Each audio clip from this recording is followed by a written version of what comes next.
আসসালামু আলাইকুম ভিউয়ার্স, আল্লাহর অশেষ রহমতে আলহামদুলিল্লাহ সবাই ভালো আছেন। দেখেন, খুবই গুরুত্বপূর্ণ বিষয় যে আমরা অনেকেই কিন্তু বিভিন্নভাবে, বিশেষ করে বাংলাদেশ থেকে শুরু করে মিডল ইস্টের বিভিন্ন দেশ থেকেও কিন্তু আমরা চেষ্টা করতেছি বা বিভিন্নভাবে বিভিন্ন জায়গায় কিন্তু আমরা চেষ্টা করতেছি যে বিভিন্ন জায়গা থেকে যে যেকোনোভাবে ভিজিট ভিসা, ভ্রমণ ভিসা বলেন, যেটাই বলেন না কেন, আপনি মূলত এই অস্ট্রেলিয়া দেশটির জন্য আবেদন করতে চাচ্ছেন, সেটা হোক বাংলাদেশ বা অন্যান্য যে কোনো দেশ। তো সেই সুবাদে আজকের এই ভিডিওতে কিছু তথ্য আপনাদের সামনে তুলে ধরবো, যা কিনা আপনারা দেখে পুরোপুরি পরিষ্কার একটি ধারণা, মোটামুটি ভাবে হলেও আপনি একটি ধারণা অর্জন করবেন যে আসলে কি ধরনের রিকোয়ারমেন্টস গুলো যদি আপনার ব্যক্তিগতভাবে জানা থাকে, তাহলে আলহামদুলিল্লাহ এই সমস্ত কার্যক্রম মানে টোটালি প্রসেসিং করার ক্ষেত্রে যে ধরনের ডকুমেন্টস প্রয়োজন বা রিকোয়ারমেন্টস গুলো ফুলফিল করা লাগে, সে বিষয়ে মূলত আপনি সাধারণভাবে একটি ধারণা অর্জন করবেন। তো চলুন ভিউয়ার্স, মূল বিষয়ে আলোচনা করি। যারাই বিশেষ করে বাংলাদেশ থেকে আপনারা যারা এই ভিজিট ভিসার জন্য আবেদন করবেন, মূলত অস্ট্রেলিয়ার যে ভিজিট ভিসা দেওয়া হয় সেটা কিন্তু 12 মাসের ভিজিট ভিসা, মানে 1 বছরের। এটা কিন্তু মাল্টিপল হয়ে থাকে, আপনি আসা যাওয়া যে কোনো সময় করতে পারবেন। এবং আপনি যদি একবার এই ভিজিট ভিসাটা মানে অস্ট্রেলিয়ার দেশের জন্য ভিজিট ভিসার ক্ষেত্রে যদি ভিজিট ভিসাটা যদি আপনি একবার পেয়ে থাকেন, তাহলে কিন্তু আপনি আর দ্বিতীয়বার আপনাকে আর যে রিজেক্ট করবে বা এটা সেটা করে আপনাকে বাদ দিবে বা কোনো ধরনের সমস্যার সৃষ্টি হবে, তা কিন্তু না। সুতরাং আপনাকে অবশ্যই লক্ষ্য রাখতে হবে, প্রথমবার যখন আপনি আবেদন করবেন, আবেদনের প্রথম পর্যায়ে যেন আপনার সম্পূর্ণ সবকিছু ওইভাবে আপনি উপস্থাপন করতে পারেন এবং শেষ পর্যায়ে এসে যেন আপনি ওইভাবে দাঁড়াতে পারেন, যেন আপনি ভিসার ক্ষেত্রে কোনো ধরনের রিজেক্ট না হন। তো এই যে ভিজিট ভিসা প্রসেসিং করার ক্ষেত্রে যেই রিকোয়ারমেন্টস গুলো প্রয়োজন, তার মধ্যে উল্লেখযোগ্য হচ্ছে পাসপোর্টের ন্যূনতম মেয়াদ কিন্তু 6 মাস থাকতে হবে। দেখেন, পাসপোর্টটা খুবই খুবই গুরুত্বপূর্ণ। আপনি যে বা যাই বলেন না কেন, আমরা অনেকেই কিন্তু এই পাসপোর্টের ক্ষেত্রে বিভিন্ন ধরনের বিষয়গুলো, আনুষঙ্গিক বিষয়গুলো, যে আমার পাসপোর্ট আছে আলহামদুলিল্লাহ কোনো সমস্যা নেই, এখন আপনার পাসপোর্টের মেয়াদ কতদিনে আছে, বা আপনার পাসপোর্টে কোথাও কোনো ভুল আছে কিনা, বা আপনার পাসপোর্টে যে ধরনের আপনার পার্সোনাল ইনফরমেশন আছে সেগুলোর সাথে আপনার যে বাহ্যিক অন্যান্য যে রিকোয়ারমেন্টস গুলো আছে সেই ক্ষেত্রে কোনো ধরনের অমিল বা কোনো গরমিল আছে কিনা, সেই বিষয়গুলো কিন্তু সবচেয়ে বড় একটি ভূমিকা পালন করে।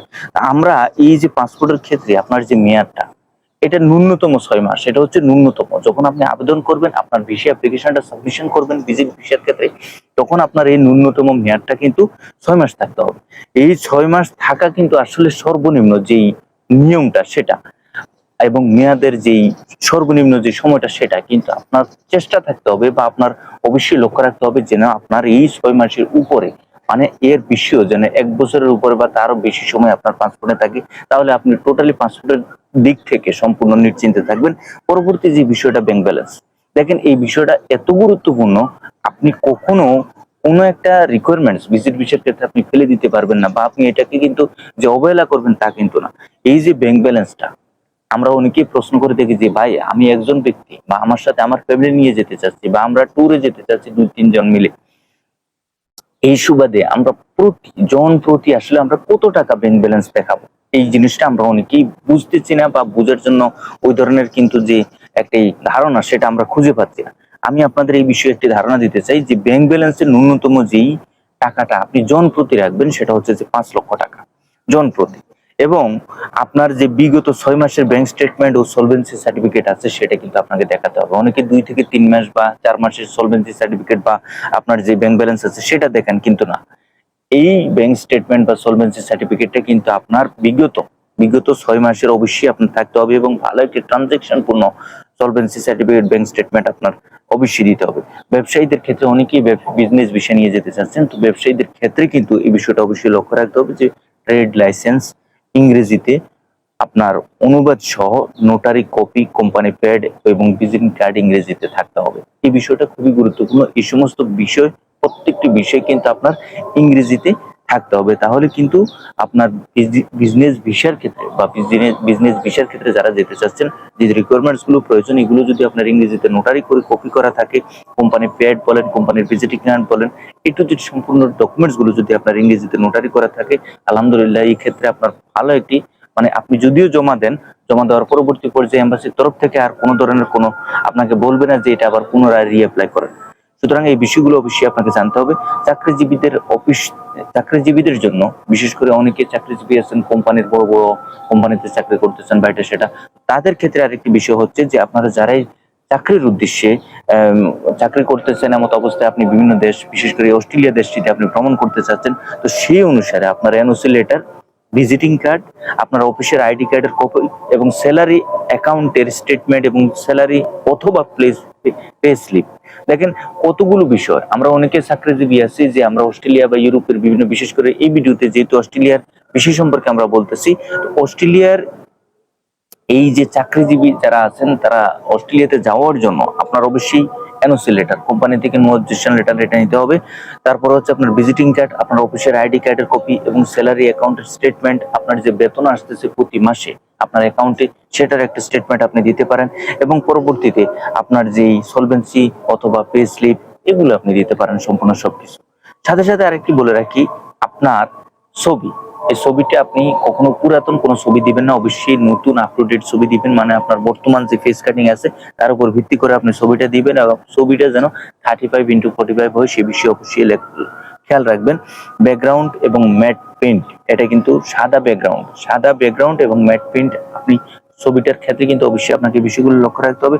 ন্যাশনাল আইডি কার্ড যদি থাকে বা জন্ম নিবন্ধন যদি থাকে, টিন সার্টিফিকেট যদি থাকে অবশ্যই জমা দিবেন।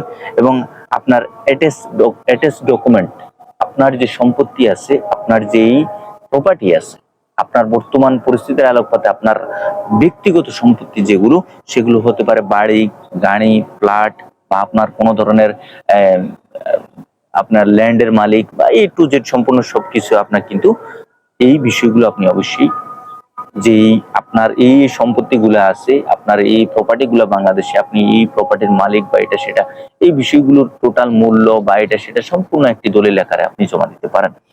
এই হচ্ছে মূল বিষয়গুলো। এবং সাথে সাথে আরেকটি বিষয় বলে রাখি, যারা এই আবেদন করবেন অবশ্যই ফরওয়ার্ডিং লেটার, কাভারিং লেটার, এই বিষয়গুলোর দিকেও লক্ষ্য রাখবেন। আপনার ফরওয়ার্ডিং লেটার, কাভারিং লেটারও কিন্তু বিষয়বস্তু তুলে ধরবেন, আপনি অস্ট্রেলিয়াতে যেতে যাচ্ছেন, কোথায় কোথায় ভ্রমণ করতে চাচ্ছেন এবং কতদিন থাকবেন, কোন বিষয়, কোন দিন কোন জায়গায় যাবেন, এ টু জেড বিষয়গুলো কিন্তু আপনি এই সমস্ত লেটারের মধ্যে তুলে ধরতে পারেন।